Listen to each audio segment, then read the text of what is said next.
बिस्मिल्लाहिर्रहमानिर्रहीम। अस्सलाम वालेकुम, आदाब।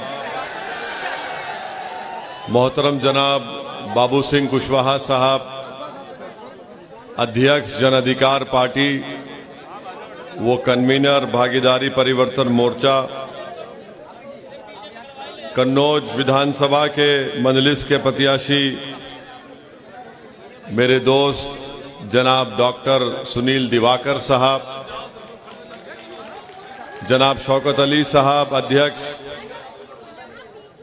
उत्तर प्रदेश मजलिस इत्तेहादुल मुस्लिमीन, मंच पर मौजूद जन अधिकार पार्टी के तमाम जिम्मेदारान, वो मेरे तमाम मजलिसी रुफ़क़ा, मुअज़्ज़िज़ हाज़रीन कराम, मेरी इज़्ज़तदार माँ और बहनों, मेरे गयूर नौजवान साथियों, आपका बेहद शुक्रिया कि आपने अपना कीमती वक्त निकालकर आज के इस मजलिस इत्तेहादुल मुस्लिमीन की जनसभा में आप शिरकत किए और इतनी बड़ी तादाद में आपका यहाँ पर जमा होना यकीनन इस बात का पैगाम देता है कि इंशाअल्लाह ताला कन्नौज की इस विधानसभा में एक नया इनकलाब लिखा जाएगा 20 तारीख को, और आप लोग अपने इत्तेहाद के जरिए और आप लोग भाईचारगी की बुनियाद पर एक होकर आप पतंग के निशान पर बटन दबाएंगे। मैं कन्नौज की जनता से ये कहने आया हूं कि हमने ये तय किया कि भागीदारी परिवर्तन मोर्चा को अगर उत्तर प्रदेश की जनता अपनी दुआओं, वोट और आशीर्वाद से नवाजती है तो इंशाअल्लाह ताला भागीदारी परिवर्तन मोर्चा का पहला मुख्यमंत्री होगा, उसका नाम होगा बाबू सिंह कुशवाहा इंशाअल्लाह ताला। हमने ये भी तय किया कि 3 डिप्टी चीफ मिनिस्टर रहेंगे, जिसमें एक अल्पसंख्यक समाज का मुसलमान और 2 अति पिछड़ा समाज के लोग होंगे। ये हमारी सामाजिक न्याय की लड़ाई को उसको अमली जामेनामा पहनाने की हमारी कोशिश है। तो मेरी आप तमाम से ये गुजारिश है कि आप 20 तारीख के दिन जब मतदान करने निकलेंगे तो जहां पर आपको भागीदारी परिवर्तन मोर्चा के प्रत्याशी का निशान नजर आएगा और जहां पर आपको मजलिस के प्रत्याशी उम्मीदवार का निशान पतंग नजर आएगा, आप वहां पर बटन दबाकर अपने इत्तेहाद की लड़ाई और अपने हिस्सेदारी की लड़ाई में आप अपना हिस्सा अदा करिए। मजलिस इत्तेहादुल मुस्लिमीन अगर उत्तर प्रदेश को आई है और ओवैसी आपके दरमियान में आया है, तो मैं यहाँ पर सियासत या राजनीति के जरिए तिजारत या दौलत कमाने के लिए नहीं आया हूँ। मैं अगर यहाँ पर आया हूँ तो अल्लाह के फजलो करम से आया हूँ। मैं यहाँ पर आता रहूँगा तो अहले दिल की दुआओं की वजह से आता रहूँगा, और मेरे आने का मकसद यही है और यही रहेगा कि आपको नेता बनाया जाए, आपको अपना हिस्सा मिले। सामाजिक न्याय और हिस्सेदारी की जब बात ओवैसी और बाबू सिंह कुशवाहा करते हैं तो हमारा मानना यह है कि राजनीति में भी हमको अपना हिस्सा मिलना चाहिए, शिक्षा में भी मिलना चाहिए, नौकरियों में भी मिलना चाहिए और ठेकेदारी में भी मिलना चाहिए। मगर बीजेपी और सपा के लोग अल्पसंख्यक समाज और अति पिछड़ा समाज उनको हिस्सेदारी नहीं देना चाहते। वो ये चाहते हैं कि अल्पसंख्यक समाज के लोग समाजवादी पार्टी के लिए दरी बिछाएं, अपने पीठ पर लाठियां खाएं और अखिलेश यादव मलाई खाएं। ये अब नहीं होने वाला है। बीजेपी की सरकार सबका साथ, सबका विकास, सबका विश्वास, ये चीखें मार मार कर कहती है, मगर बीजेपी के चीफ मिनिस्टर बाबा ने सिर्फ अपने ही समाज का साथ दिया, उत्तर प्रदेश में किसी और का साथ नहीं दिया। वैसे ही जब समाजवादी पार्टी की सरकार बनती है तो समाजवाद के नाम पर अखिलेश अपने परिवारवाद को आगे बढ़ाते हैं। इसीलिए आज आपके दरमियान में एक विकल्प है, और मैं अल्लाह का शुक्र भी अदा करता हूं कि मुझे बताया गया कि हमारी जनसभा के लिए जब मालूम हुआ समाजवादी पार्टी के लोगों को कि ओवैसी और बाबू सिंह कुशवाहा आ रहे हैं, तो उन्होंने उन दो मुकामात पर हमको वहां पर जगह नहीं दी जनसभा करने के लिए। मगर आप देखिए कि अल्लाह का इतना बड़ा करम है कि हमको जगह कहां मिली, एक वली के आस्थाने के सामने जगह मिली। हमको जगह कहां पर मिली, एक दरगाह शरीफ के सामने हमको जगह मिली। और हजरत हाजी शरीफ रहमतुल्लाह अलैह की खानकाह और उनकी दरगाह के सामने इस दीवाने को जालिमों के खिलाफ आवाज उठाने की और मजलूमों के हक की आवाज उठाने का मौका मिला। तो मैं समाजवादी पार्टी के कमजोरों का शुक्रिया अदा करता हूं। इससे मुबारक जगह मुझे नहीं मिल सकती थी कन्नौज में। अब मैं जब अल्लाह से दुआ करूंगा तो अल्लाह को अपने नबी का भी वास्ता दूंगा और इस वली का भी वास्ता देकर दुआ करूंगा। तो मेरे अजीज दोस्तों और बुजुर्गों, ये हमारी पहली कामयाबी आपको हमको मिल चुकी है कि कन्नौज में आए हैं तो यहां पर दरगाह शरीफ में हाजी शरीफ के आस्थाने के सामने ये गुनाहगार खड़े होकर आपकी बात करने का मौका मिल रहा है। तीसरी बात यह है कि बीजेपी को इंशाअल्लाह ताला योगी और मोदी को अगर कोई हराएगा उत्तर प्रदेश में तो उसका नाम अखिलेश नहीं होगा, उसका नाम बाबू सिंह कुशवाहा होगा, बाबू सिंह कुशवाहा होगा। और मैं कन्नौज की विधानसभा के तमाम जिम्मेदारों से, यहाँ की माँ और बहनों से, यहाँ के बुजुर्गों से, यहाँ के नौजवानों से, यहाँ के गरीबों से, यहाँ के अति पिछड़ा समाज के जिम्मेदारों से अपील कर रहा हूँ कि ओवैसी और बाबू सिंह कुशवाहा एक जगह खड़े हो गए हैं, अपने दिलों को मिला चुके हैं। अब आपको भी 20 तारीख को ओवैसी और कुशवाहा को कामयाब करना है ताकि उत्तर प्रदेश में सामाजिक न्याय की लड़ाई को हम लोग आगे लेकर जाएं और आपको अपना हिस्सा दिलाएं। आपको भागीदारी में परिवर्तन मोर्चा को कामयाब करने के लिए ओवैसी और कुशवाहा जमा हो चुके हैं। एक मंच पर खड़े होकर मैं आपसे अपील कर रहा हूं कि आप मतदान में मेरे भाई डॉक्टर सुनील दिवाकर को अपने वोट से कामयाब करिए। यहां से जब डॉक्टर सुनील दिवाकर की कामयाबी होगी तो सही मानों में सेकुलरिज्म की कामयाबी होगी। बीजेपी और समाजवादी में कोई फर्क बाकी नहीं रहा। अखिलेश और बाबा एक सिक्के के दो रुख हैं, इनमें दोनों में कोई फर्क नहीं है। अगर आप बाबा से पूछेंगे तो बाबा बोलेंगे ओवैसी उत्तर प्रदेश में तालिबानी मानसिकता को आगे बढ़ा रहा है। अगर आप अखिलेश से पूछेंगे कि बताओ जो मुस्लिम खवातीन अपनी पसंद से अगर हिजाब और निकाब पहनती हैं तो अखिलेश बोलेंगे सुनाई नहीं दे रहा है। देखा आपने वीडियो को वो अखिलेश का। अब कब तक इतर लगाएंगे अखिलेश को? मुझे लगाओ इतर, मैं तुम्हारी खुशबू को पूरे उत्तर प्रदेश और पूरे देश में लेकर जाऊंगा। अब इतर लगाना छोड़िए, अब इतर मत लगाइए समाजवादियों को। इनको आपके इतर की अहमियत नहीं मालूम, ना इनको खुशबू मालूम। ये सिर्फ गंदगी को फैलाना चाहते हैं, नफरत को फैलाना चाहते हैं। तो इसीलिए आपसे अपील करने आया हूं कि मुत्तहिद हो जाइए।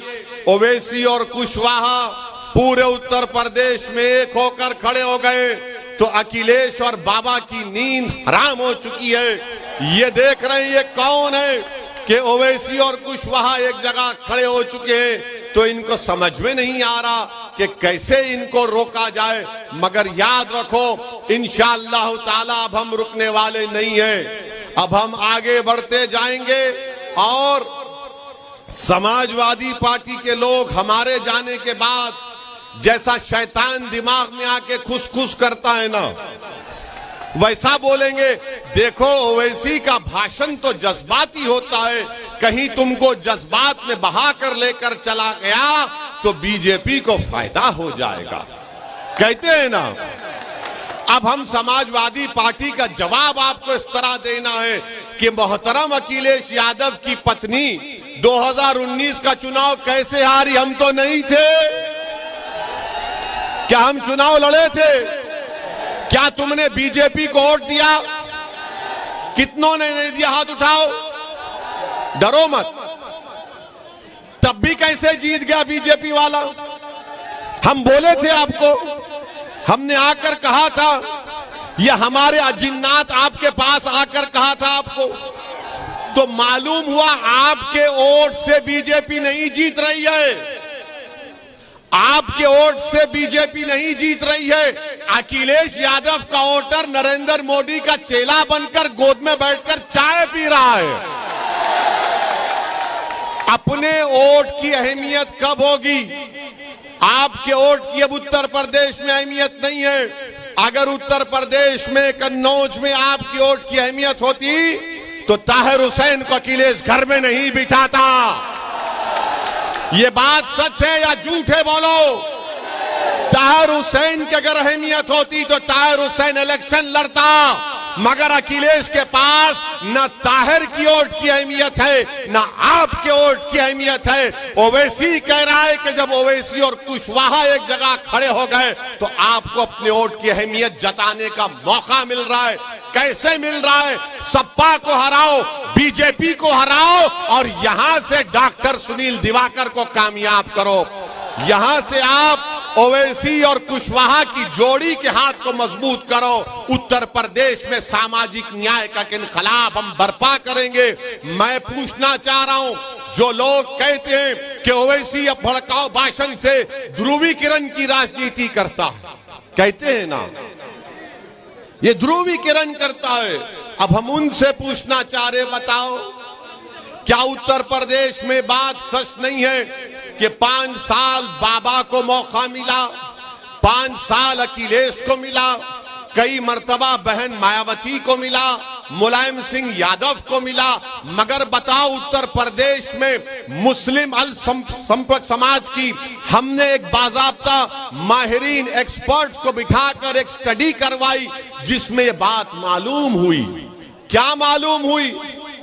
पूछो समाजवादी बीजेपी वालों से कि उत्तर प्रदेश में सबसे गरीब अगर कोई है अल्पसंख्यक समाज का मुसलमान है। सबसे ज्यादा बेरोजगार अगर कोई है तो अल्पसंख्यक समाज का मुसलमान है। सबसे कम 2 एकड़ जमीन किसी के पास है तो अल्पसंख्यक समाज का मुसलमान है। सबसे ज्यादा बच्चियां और बच्चे स्कूल के बाहर हैं तो मुसलमान समाज के। सबसे कम कोई ग्रेजुएट है तो मुसलमान सिर्फ 3% है। उसके बावजूद भी समाजवादी समाजवाद की बात करती है, बीजेपी सबका साथ सबका विकास की बात करती है। अरे बताओ, जब हमारे बच्चों को स्कूल नहीं है, हमारे बेटों को ग्रेजुएशन का मौका नहीं है, गरीबी में ज्यादा, बेरोजगारी में ज्यादा, तो कौन से समाजवाद और सबका साथ सबका विकास की बात बीजेपी और सपा करती है? मैं थालियां मारने के लिए नहीं कह रहा हूं, सोचने के लिए कह रहा हूं, ताकि जब आप इस जनसभा से उठकर जाएं तो इस दीवाने की बात का थोड़ा सोचो, फिक्र करो, अपने दिलों पर जोर डालो। याद रखो, भारत की राजनीति में गरीबों को, मजलूमों को, पिछड़ों को भीख मांगने से हक नहीं मिलता, लड़ने से मिलता है। और ओवैसी लड़ने के लिए तुम्हारे दरमियान में खड़ा है। क्या तुम मेरा साथ दोगे? क्या आप अपना साथ दोगे? ये आपकी लड़ाई है, मेरी लड़ाई नहीं है। मैं अपनी जिंदगी की फिक्र नहीं करता हूं, मेरी जिंदगी की कोई अहमियत नहीं है उत्तर प्रदेश के गरीब, कमजोर और मजलूमों के सामने। जालिमों ने गोलियां चलाई और यह समझा कि ओवैसी मर जाएगा, मगर जालिमों तुम फिर से चलाओ जब तक मेरा अल्लाह नहीं चाहेगा, जब तक जमीन और आसमान का बनाने वाला नहीं चाहेगा। तुम्हारी हजारों लाखों गोलियां मुझे छीन नहीं सकेगी। जिस दिन अल्लाह चाहेगा उस दिन दुनिया से सब जाएंगे, कोई नहीं बैठेगा यहां पर। मुख्यमंत्री, प्रधानमंत्री, ओवैसी सब जाएंगे, मगर जालिम ये समझा कि 4 राउंड गोली चलाने से आवाज खत्म हो जाएगी। हाँ, अगर ओवैसी मर भी जाता मगर तुम जिंदा रहते और तुमको मेरा पैगाम पूरे उत्तर प्रदेश में लेकर जाना पड़ेगा। क्या आप लेकर जाएंगे?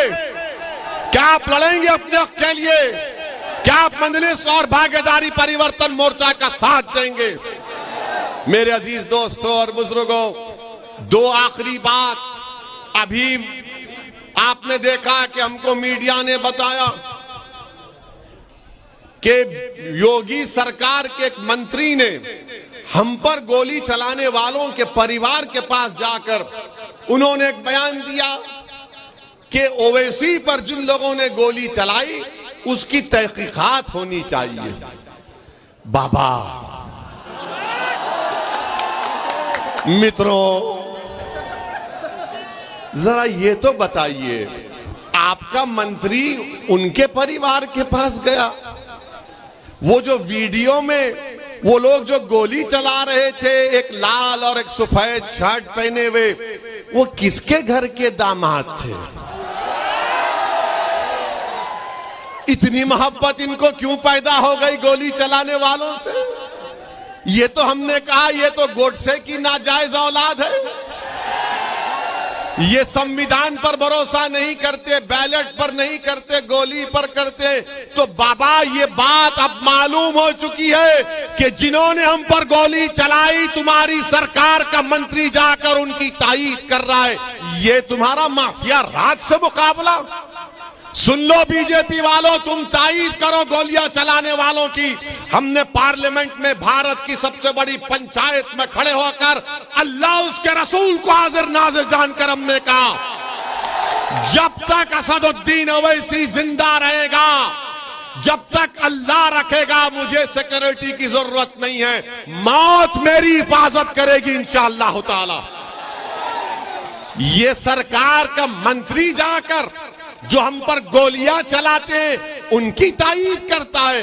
तो बाबा ये तो तुमको झूठा बोल रहा है, बीजेपी की सरकार को झूठा बोल रहा है। मेरे अजीज दोस्तों और बुजुर्गों, बीजेपी सिर्फ झूठ बोल सकती है। आपको याद होगा लखीमपुर खीरी में वो टेनी का बेटा अपनी जीभ से 4 लोगों को उनकी हत्या कर देता है, मगर वो मंत्री बरकरार है। आज योगी का मंत्री जो हम पर गोलियां चलाते उनके घर को जाता है, तो मालूम हुआ कि ध्रुवीकरण और तुष्टीकरण की राजनीति अगर कोई शुरू से करती आई है और करती रहेगी तो उसका नाम नरेंद्र मोदी और योगी आदित्यनाथ है। और उसके बाद हमसे कहते हैं कि तुम्हारी जान को खतरा है। अरे मेरे बाल को भी खतरा नहीं है, कुछ नहीं होगा इंशाअल्लाह ताला। अल्लाह अपने नबी मोहम्मद मुस्तफा सल्लल्लाहु अलैहि वसल्लम के सदक़े में अल्लाह ने हमेशा हमको कामयाब किया, आज भी कामयाब करेगा। और आखिरी बात, क्योंकि उड़न खटोले को उड़ना है, हमको जाना है, मगर एक बात कहूंगा, उस अल्लाह के वली के आस्थाने पर हम अपनी माँ और बहनों को देख रहे हैं। मैं उन माँ और बहनों से बड़ी अदब के साथ कहना चाहूंगा कि जब आप 20 तारीख को जाएंगे मतदान करने के लिए, अगर आप हिजाब और निकाब पहनती हैं तो फख्र के साथ पहनकर जाइए, इसलिए कि आपका राइट टू चॉइस है, यह आपका फंडामेंटल राइट है, यह आपका अधिकार है। भारत का संविधान आपको इख्तियार देता है कि आप जो कपड़ा पहनना चाहे कपड़ा पहनिए, जो खाना चाहे खाइए। ये कौन कहता है? सुप्रीम कोर्ट का जजमेंट पुट्टू स्वामी कहता है। और सुन लो, जो ये समझ रहे हैं कि सर पर टोपी पहनने से और सर पर हिजाब या निकाब पहनने से हमारे दिमागे, हमारी अकल पर पर्दा पड़ जाता है, नहीं दीवानों, तुम्हारी अकल पर पर्दा पड़ गया, हम तो आगे आना चाहते हैं। और इसीलिए जब मैंने कहा कि मेरी ख्वाहिश और मेरा ख्वाब यह है कि शायद मेरी जिंदगी में मेरी ये ख्वाहिश पूरी ना हो, मगर जो मासूम बच्ची मेरी बेटी मेरी आवाज को सुन रही है, मैं उससे कहूंगा कि तुम्हें देश का प्रधानमंत्री बनेगे इंशाअल्लाह ताला। हिजाब पहनकर तुम बनोगे तो इंशाअल्लाह ताला तुम आगे जाओगे। अरे आप इनको पढ़ने से रोक रहे, और भारत के प्रधानमंत्री बोलते हैं कि पहले और दूसरे फेज के चुनाव में हमको मुस्लिम महिलाओं का वोट मिला। देश के प्रधानमंत्री जो बच्ची पढ़ना चाहती है कॉलेज जाकर ताकतवर बनना चाहती है, अपना हक हासिल करना चाहती है, भारत देश को सुपर पावर बनाना चाहती है, आपकी सरकार उनको रोक रही है, उनको दबा रही है। इसका जवाब भी आपको मिलेगा। मगर प्रधानमंत्री लंबी लंबी छोड़ते हैं, आदत है उनकी। मेरे अजीज दोस्तों और बुजुर्गों, मेरी इज्जतदार माँ और बहनों, आप 20 तारीख के दिन बिला खौफ और बिला झिझक पूरे इत्मीनान और एतमाद के साथ भागीदारी परिवर्तन मोर्चा का साथ कीजिए। मजलिस-ए-इत्तेहादुल मुस्लिमीन के उम्मीदवार डॉक्टर सुनील दिवाकर को पतंग के निशान पर बटन दबाकर कामयाब करिए। क्या 20 तारीख को कन्नौज की फिजाओं में और आसमानों में क्या नजर आएगा? क्या नजर आएगा? हर जगह पर पतंग होगी, आसमानों पर पतंग होगी, आसमानों पर पतंग होगी। और आप हमारे लिए भी दुआ करिए कि अल्लाह हमको जब तक जिंदा रखे, अल्लाह हमको एक बहादुर के तौर पर जिंदा रखे, अल्लाह हमको कभी मौत का डर हमारे दिलो दिमाग में, हमारी नस्लों में पैदा ना हो। बल्कि मैं तो सलाम करता हूं आपको कि आप ही की दुआएं थी, हमारी माँ और बहनों की दुआएं थी, अहले दिल की दुआएं थी कि अल्लाह ने हम पर करम किया। पहली मर्तबा आया हूं, आखिरी मर्तबा नहीं आऊंगा, बार बार आता रहूंगा। क्या आप अपने घर में मुझे बिठाकर जगह देंगे? क्या आप मुझे अपने घर में बिठाकर आप मुझे अपने बेटे के तौर पर, अपने भाई के तौर पर मुझसे मोहब्बत करेंगे? मैं उत्तर प्रदेश को आया हूं तो तुम्हारे दिल में जगह पाने के लिए, और कोई मेरा मकसद नहीं है। और अल्लाह मेरी इस नीयत को जानता है। अल्लाह आपको सलामत रखे। बहुत बहुत शुक्रिया। 20 तारीख को मेरे भाई डॉक्टर सुनील को कामयाब करिए और एक अपनी हिस्सेदारी की लड़ाई में सदा करिए। अस्सलाम वालेकुम व रहमतुल्लाहि व बरकातुहू। देखो देखो कौन